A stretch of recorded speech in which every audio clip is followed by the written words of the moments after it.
बच्चों good morning. बहुत खुश नजर आ रहे हो आज।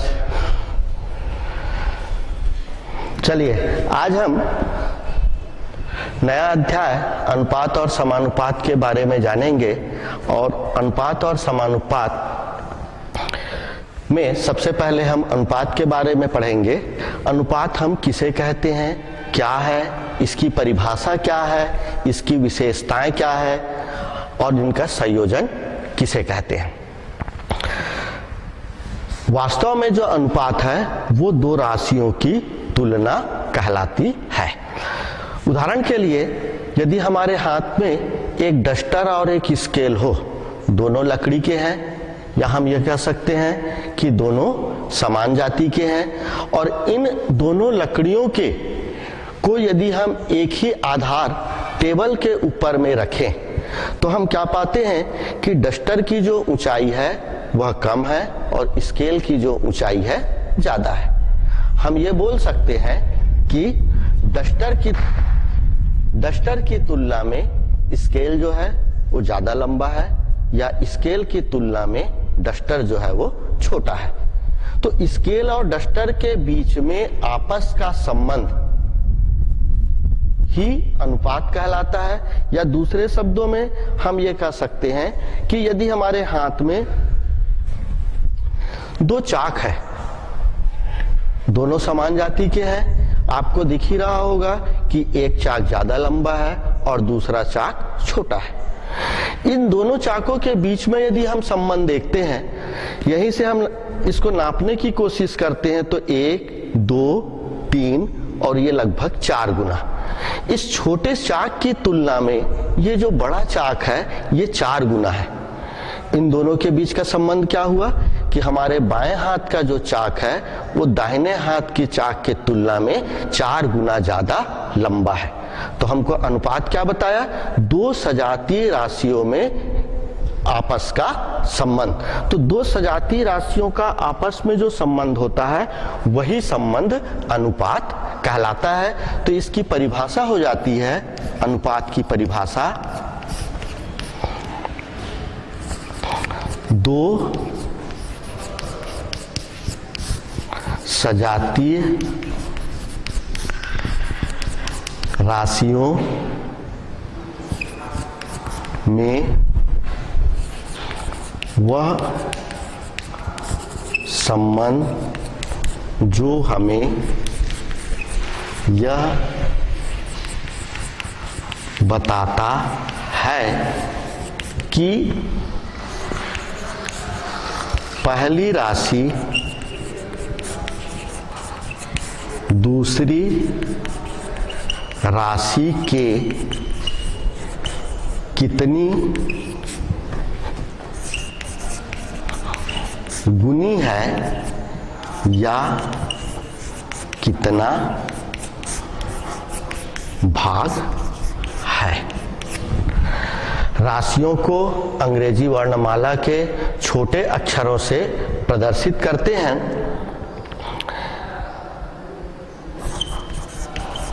पहली राशि यदि A व दूसरी राशि B हो तो अनुपात A अनुपात B लिखा जाता है तथा इसे A बटे B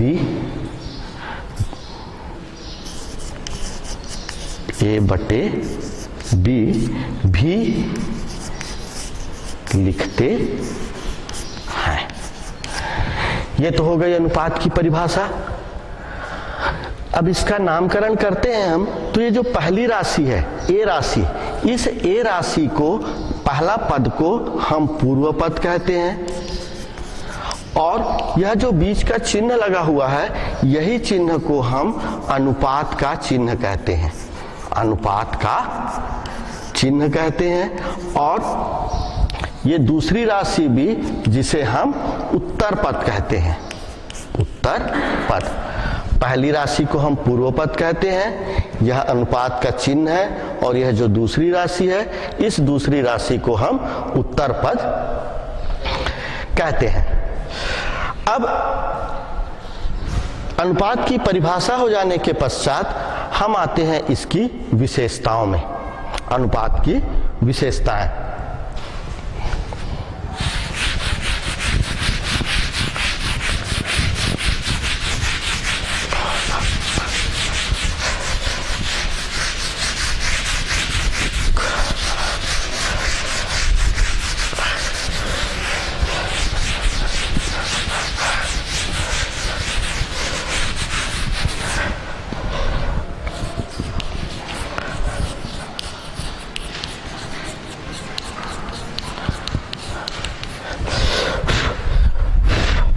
अनुपात की विशेषताएं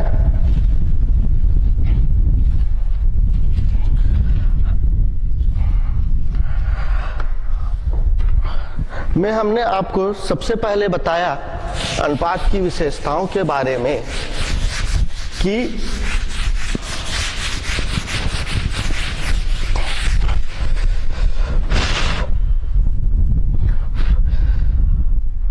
अनुपात जो हम ज्ञात करते हैं किसी भी राशियों का, वो दो सजातीय राशियों में ही ज्ञात करते हैं, या दूसरे शब्दों हम ये बोल सकते हैं अनुपात सदैव सजातीय राशियों में ही ज्ञात की जाती है, या सजातीय राशियों में भी ही निकाली जाती है। तो पहली विशेषता ये हो जाएगी इसकी कि अनुपात सदैव सजातीय राशियों की ही ज्ञात की जाती है। और दूसरी विशेषता है कि यदि हमको अनुपात का मान ज्ञात करना है तो पहली राशि से दूसरी राशि को भाग दे करके हम अनुपात का मान ज्ञात करते हैं। पहली राशि को दूसरी राशि से भाग देकर अनुपात का मान ज्ञात किया जाता है। हमने आपको एक छोटा सा उदाहरण बताया था चाक का, कि यदि हमारे हाथ में दो चाक है, बाएं हाथ में बड़ी चाक है और दाहिने हाथ में उससे थोड़ी सी छोटी चाक है। अब इस बड़ी चाक और दूसरी चाक में हमको संबंध ज्ञात करना है, तो यदि हम इसको देखते हैं बड़ी चाक को, इसकी लंबाई यदि 10 सेंटीमीटर हो, बड़ी चाक की लंबाई 10 सेंटीमीटर हो और छोटी चाक की लंबाई 5 सेंटीमीटर हो, तो पहली राशि 10 सेंटीमीटर और दूसरी राशि 5 सेंटीमीटर। दूसरी हमने इसके विशेषताओं में बताया कि अनुपात सदैव सजातीय राशियों की ही ज्ञात की जा सकती है। दोनों चाक सजातीय राशियां हैं, दो राशियां अलग अलग है, तो हम दोनों चाक की ही तुलना कर रहे हैं। दूसरा चीज बताया कि पहली राशि को दूसरी राशि से भाग देकर अनुपात का मान ज्ञात किया जा सकता है। और अनुपातों को हम a बटे b के रूप में लिखते हैं। तो जब a बटे b के रूप में लिखे, a का मान आया 10 सेंटीमीटर, b का मान आया 5 सेंटीमीटर, ये सेंटीमीटर से सेंटीमीटर कट गए, 5 एकम 5 और 5 दूनी 10, ये आ गया हमारा 2 बटे 1। कहने का मतलब हम यह कर सकते हैं कि जो पहली चाक है वो दूसरी चाक की 2 गुनी है। ऊपर में 2 आया, 2 गुनी है। या हम इसको नाप के भी देखते हैं तो 1 और ये 2 गुनी आ गई। और एक चीज आपको यहाँ पर दिख रहा होगा कि हम पहले तो इसके माप के साथ में मात्रक को लिखे, लेकिन इसके दोनों मात्रक या दोनों इकाइयां आपस में कट गई और सिर्फ 2 बचा। या हम ये बोल सकते हैं कि अनुपातों का कोई मात्रक, कोई इकाई नहीं होता है। इसके बाद अनुपात की विशेषताएं कुछ और आती हैं, जैसे अनुपातों में हम समान राशि की गुणा करते हैं तो उनके मानों में कोई अंतर नहीं आता है। जैसे हमारा कोई अनुपात है A/B, इस अनुपात में यदि हम A का गुणा K से कर दिए और B का भी गुणा K से कर दिए तो ये गुणा होने के पश्चात AK/B हो गया, या हम इसको लिख देंगे AK/B। तो तीसरी विशेषता है अनुपात में समान राशि का उसके पूर्व पद या उत्तर पद में गुणा करने पर उनके मानों में कोई अंतर नहीं आता। ठीक उसी तरीके से अनुपात के पदों में समान राशि का भाग देने पर भी उनके मानों में कोई अंतर नहीं आता है।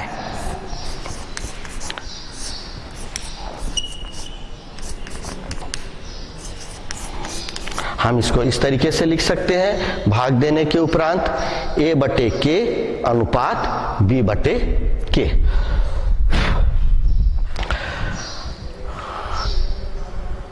भाग हो गए, गुणा हो गए। दूसरा चीज, कोई भी अनुपात का क्रम नहीं बदलता है। क्रम नहीं बदलता है से आशय ये है पांचवा में, जैसे कि कोई अनुपात है हमारा जिसे हम A/B के रूप में लिखे हुए हैं, यदि हम इसको उल्टा लिख दें तो यह हो जाएगा B/A। तो ये जो A/K है वो A/B है वह B/A के बराबर नहीं होगा।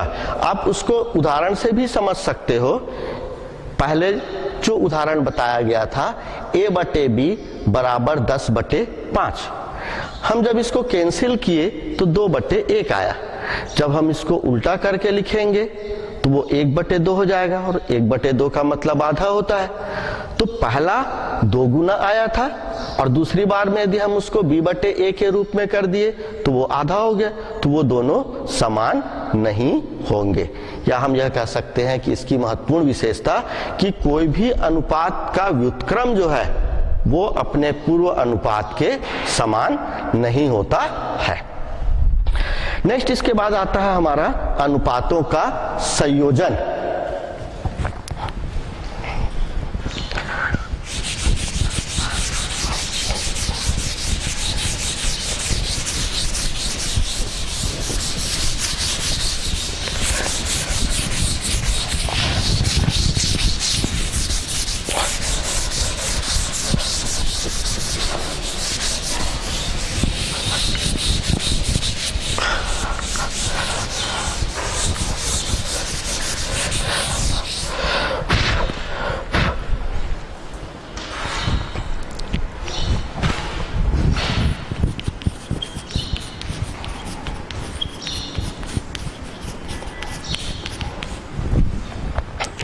हमारे जो अनुपात होते हैं A/B, इसका जो ऊपर का पद है वह पूर्व पद और नीचे हर का जो पद है वह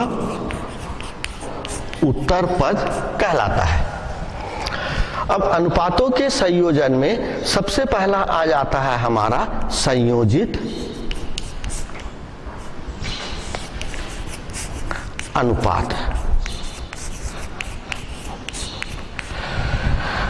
जब किसी अनुपात के पूर्व पद का गुणा और उत्तर पद का गुणा करते हैं तो जो नया अनुपात बनता है उसे हम संयोजित अनुपात कहते हैं। जैसे हमारे कोई दो अनुपात है A/B व C/D, तो जो संयोजित अनुपात बनेगा,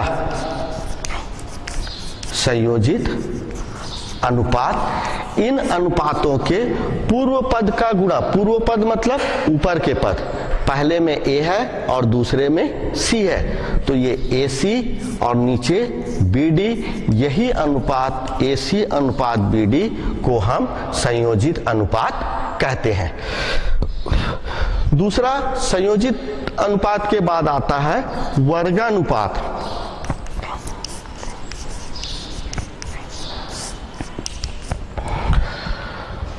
दूसरा महत्वपूर्ण अनुपात है वर्गानुपात।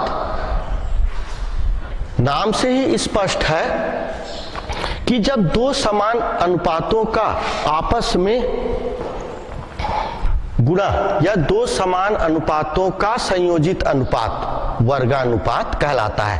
पहले वाले से क्लियर है, संयोजित अनुपात का मतलब क्या होता है? दो अनुपातों का आपस में गुणा, पूर्व पद का गुणा और उत्तर पद का गुणा।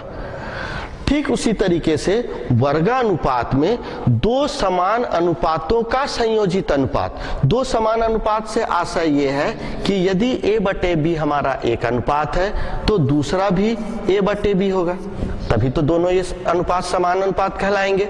और इन समान अनुपात का संयोजित अनुपात, जब इन दोनों का आपस में हम गुणा कर देंगे तो A का गुणा A से होगा तो A का वर्ग, B का गुणा B से होगा तो B का वर्ग, या यही हमारा वर्गानुपात कहलाता है, जिसे A का वर्ग अनुपात B के वर्ग के रूप में लिखते हैं।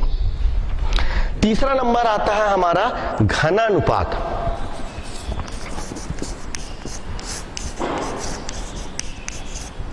नाम से ही स्पष्ट है, घन मतलब 3 बार, अर्थात 3 समान अनुपातों का संयोजित अनुपात। 3 समान अनुपातों का संयोजित अनुपात A/B, फिर A/B, फिर A/B, ये तीनों समान अनुपात हो गए। और तीनों समान अनुपातों का संयोजित अनुपात मतलब तीनों के पूर्व पदों का हम गुणा कर देंगे तो A का घात 3 बटे B का घात 3 प्राप्त होगा, और इसी को ही हम घनानुपात कहते हैं। और A का घात 3 अनुपात B का घात 3 इसे लिखा जाता है। घनानुपात के बाद आता है हमारा वर्गमूलानुपात। चौथा नंबर पे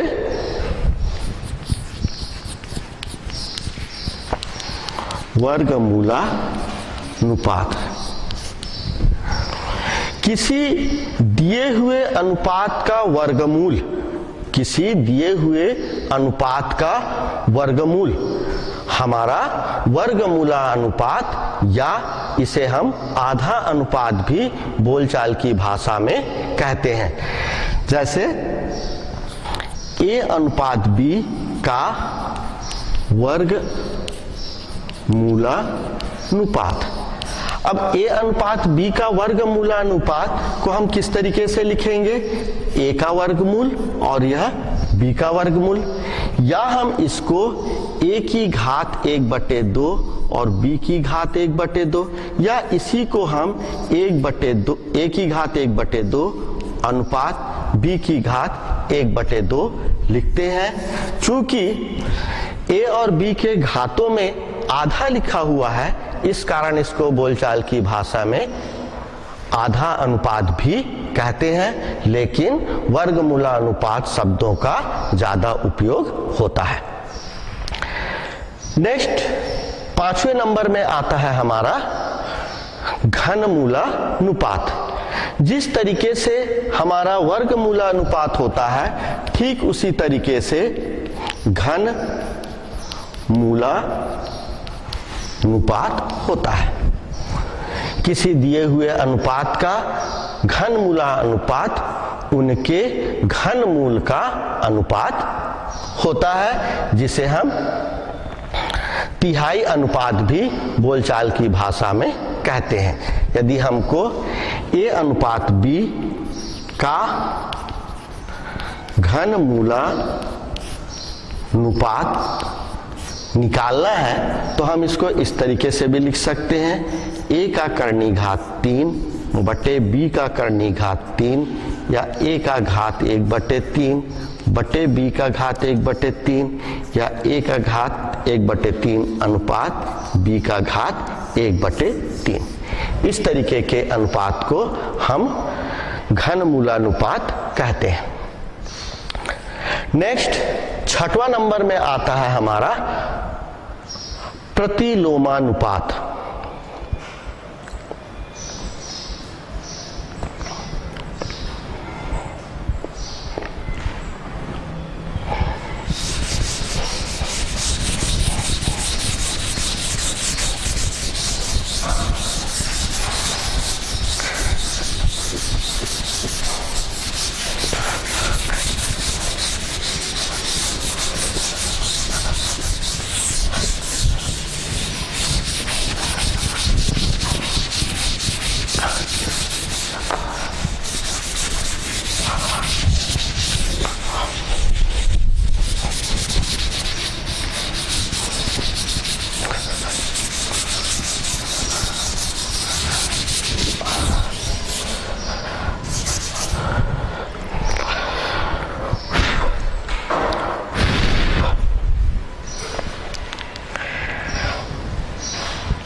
प्रतिलोमानुपात नाम से ही स्पष्ट है, प्रतिलोम का अर्थ होता है उल्टा। प्रतिलोम का अर्थ होता है उल्टा या व्युत्क्रम। अब कोई दिया हुआ अनुपात a अनुपात b कोई अनुपात दिया हुआ हो, तो यदि उसका पूर्व पद अगले अनुपात में उत्तर पद बन जाए और उत्तर पद अगले अनुपात में पूर्व पद बन जाए, तो वह पहले दिए हुए अनुपात का प्रतिलोमानुपात होता है। जैसे हमारा अनुपात a/b दिया हुआ है, इस a को हम पूर्व पद कहते हैं और b को हम उत्तर पद कहते हैं। अब ये इस तरीके से हो जाए कि a और b का, a अनुपात b का प्रतिलोमानुपात, तो यह वह अनुपात होगा जिसमें पहले अनुपात का जो पूर्व पद है a, वो दूसरे अनुपात का कौन सा हो जाए, उत्तर पद हो जाए, नीचे आ जाएगा, और दूसरे अनुपात का जो पहले अनुपात का जो उत्तर पद है वो दूसरे अनुपात का पूर्व पद हो जाए। तो हम इसको क्या कहेंगे, b/a। तो a अनुपात b का प्रतिलोमानुपात b/a या b अनुपात a होगा। नेक्स्ट इसके बाद आता है हमारा, इस तरीके से हमारे 6 अनुपात हुए। 7वां और आखिरी अनुपात है जिसको हम कहते हैं मिश्र अनुपात। नाम से ही स्पष्ट है, मिश्र मतलब मिला हुआ, छत्तीसगढ़ी में उसको क्या बोलेंगे, मिंजरा। तो इस तरीके से वह अनुपात जो मिला हुआ अनुपात हो, हमारे अनुपात के पद 2 या 2 से अधिक हों तो उनके पूर्व पदों का गुणनफल और उनके अंतिम उत्तर पदों का गुणनफल से जो नया अनुपात प्राप्त होगा उसको हम कहते हैं मिश्र अनुपात। जैसे हमारे 3 अनुपात हैं, a/b, c/d व e/f का मिश्र अनुपात, का मिश्र अनुपात। यहाँ पे 3 अलग अलग अनुपात हैं, a/b, c/d व e/f। तो तीनों अनुपातों का जो गुणनफल होगा a, c, e और नीचे में आ जाएगा b, d, f, ACE/BDF या ACE अनुपात BDF, यह अनुपात हमारा कहलाएगा मिश्र अनुपात। बोलचाल की भाषा में छत्तीसगढ़ी में इसको हम मिंजरा अनुपात भी कहते हैं। ये तो हो गया हमारे अनुपातों का संयोजन या अनुपातों के प्रकार के बारे में। इस अनुपात के प्रकार के पश्चात एक और आता है, वो है हमारा अनुपातों की तुलना।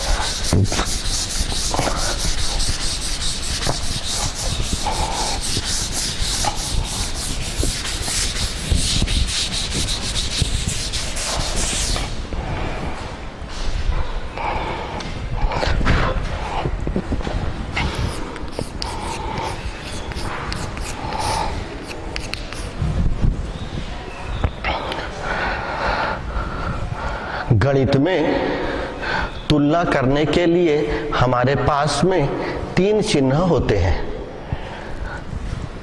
3 चिन्ह कौन कौन से होते हैं? एक छोटा है का चिन्ह, एक बड़ा है का चिन्ह और एक बराबर है का चिन्ह। अब यदि हम इन अनुपातों की तुलना करते हैं, पहला में लेते हैं यदि A/B एक ऐसा अनुपात है जो C/D के अनुपात से छोटा है। A/B छोटा है C/D से। इसका मतलब ये होता है कि यदि हम इनका तिर्यक गुणा करें तो AD छोटा होगा BC से। तो ये पहली तुलना हो गई। A/B छोटा है C/D से, तो AD भी छोटा होगा B और C से। जब हम तुलना करते हैं तो पहले अनुपात का पूर्व पद और दूसरे अनुपात का उत्तर पद, इन दोनों का आपस में गुणा हो जाता है, और दूसरे बार में पहले अनुपात का उत्तर पद और दूसरे अनुपात का पूर्व पद, इन दोनों का आपस में गुणा हो जाता है। ध्यान ये रखना है इस समय कि हमको चिन्हों के क्रम को बदलना नहीं है। दूसरी स्थिति आती है हमारी कि A/B बड़ा है C/D से। इस परिस्थिति में भी अब ये जो AD है यह बड़ा हो जाएगा BC के। चिन्हों को हमको पलटना नहीं है। और तीसरी स्थिति आती है A/B बराबर है C/D के, तो A और D यह भी बराबर होगा BC के। तो तुलना हम 3 प्रकार से कर सकते हैं, या तो दोनों अनुपात एक दूसरे से छोटे या बड़े होंगे या बराबर होंगे। तो ये कहलाया हमारा अनुपातों की तुलना। तो इस तरीके से हमने देखा कि अनुपात क्या है, अनुपात किसे कहते हैं, अनुपात की विशेषताएं क्या हैं, अनुपात के प्रकार क्या हैं और अनुपातों की तुलना हम किस तरीके से करते हैं। इन सभी नियमों की सहायता से अब हमको इनके प्रश्नों को हल करना है। कुछ सवाल आज हम देख लेते हैं इसके, कुछ सवाल कल देख लेंगे। तो इसके सवाल में आते हैं।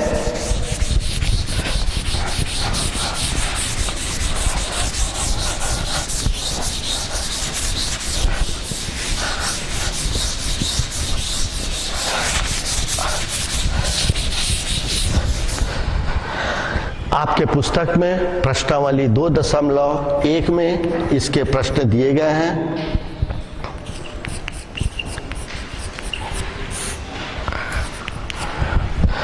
और इसमें से हम कुछ प्रश्न लेते हैं कि यदि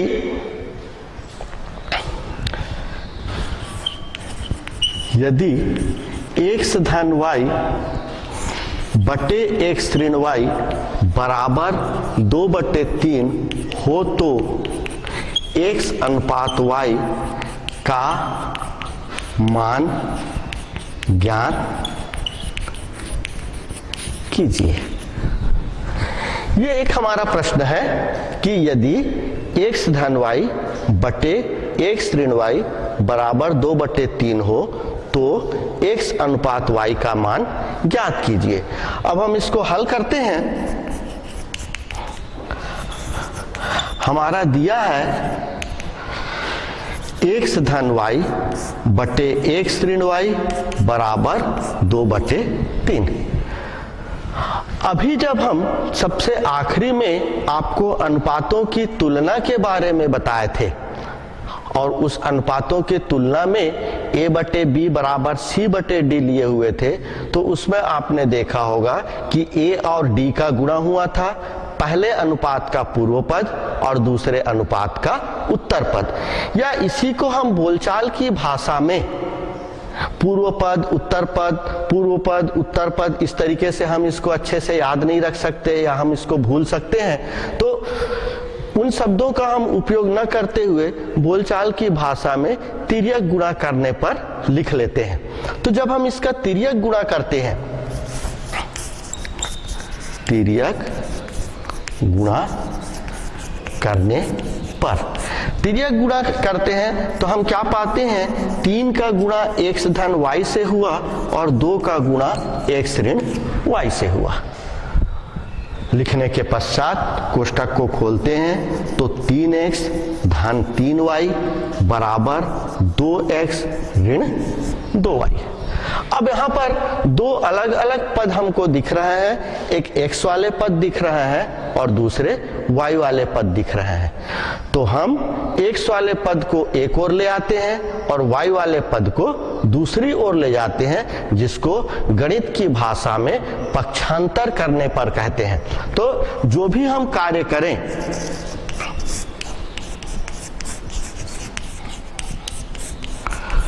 जो भी हम कार्य करते हैं उसको कॉपी के बगल में लिखना आवश्यक है। और पक्षांतर करने पर यह 3x ऋण 2x जब हम पक्षांतर करते हैं तो चिन्ह परिवर्तित हो जाता है। ठीक उसी तरीके से ये जो धन 3y है दूसरी ओर जाएगा तो ऋण 3y और ऊपर का ऋण 2y। अब x एक ओर आ गए और y दूसरी ओर आ गए। समान चिन्ह जब होते हैं तो वो आपस में जुड़ जाते हैं। इस 3x में से 2x घटेगा तो x बचेगा और ऋण 3y और ऋण 2y ये दोनों जुड़ जाएंगे आपस में, ऋण 5y हो गए। तत्पश्चात पुनः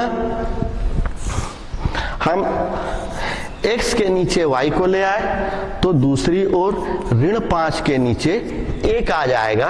क्यों? जब हम इसका तिर्यक गुणा करते हैं तो हमको इसके पहले वाले पद फिर से प्राप्त होने चाहिए। x का गुणा जब हम 1 से करते हैं तो यह x मिल गया और ऋण 5 का गुणा जब हम y से करते हैं तो यह ऋण 5y मिल गया। हम यह कह सकते हैं कि ये जो हम लिखे हैं वह सही है और यह x बटे y ही हमारा अनुपात कहलाता है। तो हम इसको इस तरीके से भी लिख सकते हैं, x अनुपात y बराबर होगा ऋण 5 अनुपात 1 के, और यही हमारा आंसर होगा। ठीक है, चलिए इसके बाद एक आध प्रश्न और देख लेते हैं। अभी तक के आप लोगों ने इसको लिख ही लिया होगा। यदि आप लोगों की इजाजत हो तो मैं इसे मिटा देता हूं।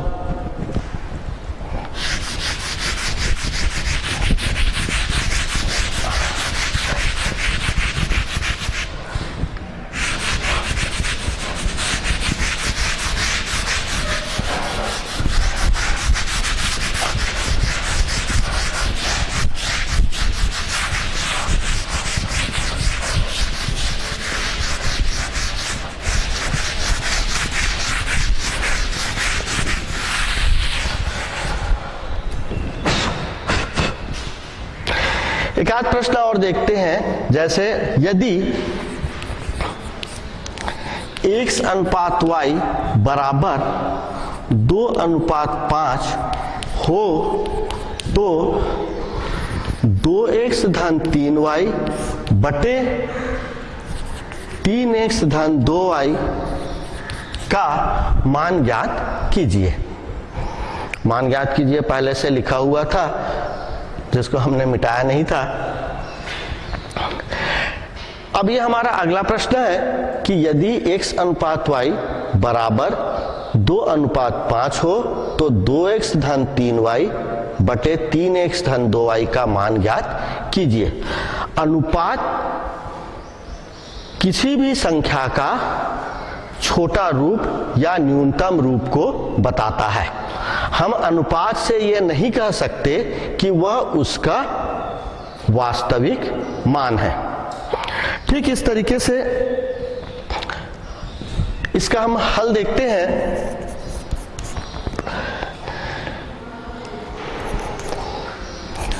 दिया हुआ है हमारा, दिया है x अनुपात y बराबर 2:5 हो तथा संख्या 2 के व 5 के हो तो हमने अभी आपको बताया कि जो अनुपात है वो न्यूनतम रूप को बताता है। तो उस न्यूनतम रूप में कोई संख्या का हम गुणा कर देते हैं। एक k ऐसी संख्या है जिसका हम इस अनुपात में गुणा कर दिए तो हमको उसकी वास्तविक संख्या का मान निकल गया। तो हम ये मान लिए कि संख्या 2 के व 5 के हो तो x बराबर 2 के व y बराबर 5 के होगा। हम ये मान लिए कि x का मान 2 के बराबर है और y का मान 5 के बराबर है। अतः 2x धन 3y बटे 3x धन 2y बराबर। अब इस x का मान 2 के है, 2 पहले से है, x की जगह 2 के रख दिए, 3 पहले से है, y की जगह 5 के रख दिए, फिर 3 पहले से है, x की जगह 2 के रख दिए और 2 पहले से है तो y की जगह 5 के रख दिए। x और y के मानों को यहाँ पर कोष्टक में रखते गए, x का मान 2 के और y का मान 5 के। ठीक उसी तरीके से हर में 3 पहले से है गुणांक, x की जगह 2 के और 2 पहले से गुणांक है, y की जगह 5 के। हम इसका गुणा करते हैं तो 2 दूनी 4 के, 5 तिया 15 के, 3 दूनी 6 के और 5 दूनी 10 के। अब हम इसको जोड़ लेते हैं, 15 और 4 19 के और 10 और 6 16 के, 19 के बटे 16 के। अब अंश और हर से के और के आपस में कट जाएंगे तो इस तरीके से बच गया हमारा 19 बटे 16। या हम यह कह सकते हैं कि x अनुपात y बराबर 19:16। ये हमारा एक आंसर आ गया।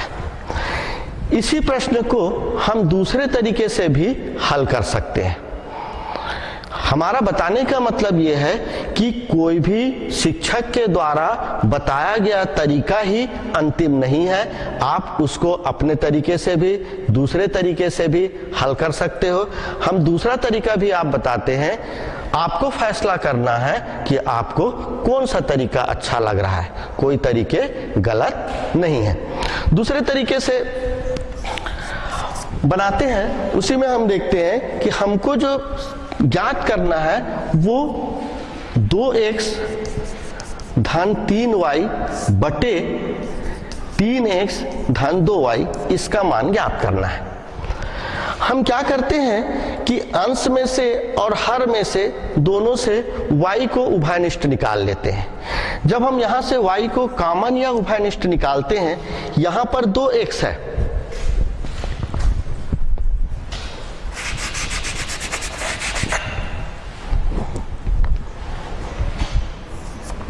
और हम उभयनिष्ठ निकाल रहे हैं y को। यहां पर तो y नहीं है, तो y उभयनिष्ठ निकालने से वह जो y है वो उसके हर में आ जाएगा। जब हम कोष्टक को खोलेंगे y का गुणा जब हम इससे करेंगे तो ये गुणा होगा, तो y और y अंश और हर के दोनों आपस में कैंसिल हो जाएंगे। हमारे पास क्या बचेगा? सिर्फ 2x, जो इधर प्रश्न में दिया गया है। ठीक उसी तरीके से यहां से हम y को उभयनिष्ठ निकाल लिए, तो y हट गया तो 3 बचा। वही प्रक्रिया नीचे की ओर करते हैं, y को फिर उभयनिष्ठ निकाले, यहां 3x है तो ये हो जाएगा 3x बटे y, क्योंकि कोष्टक को जब हम खोल के गुणा करेंगे तो देखेंगे कि ये y और y कट जाएगा, हमारा 3x बचेगा, जो प्रश्न में 3x दिया हुआ है। ये प्रक्रिया को अपने मन में करके हमको देख लेना है, जिससे हमको ये पता चल जाए कि जो हम कर रहे हैं वो सही है। दूसरी स्थिति में y निकल गया तो 2 बचा। अब हम क्या देखते हैं कि इसके अंश में भी y है और हर में भी y है, ये दोनों y आपस में कैंसिल हो जाएंगे। बच गया हमारा 2x बटे y धन 3 और 3x बटे y धन 2। अब प्रश्न में x बटे y का मान दिया गया है।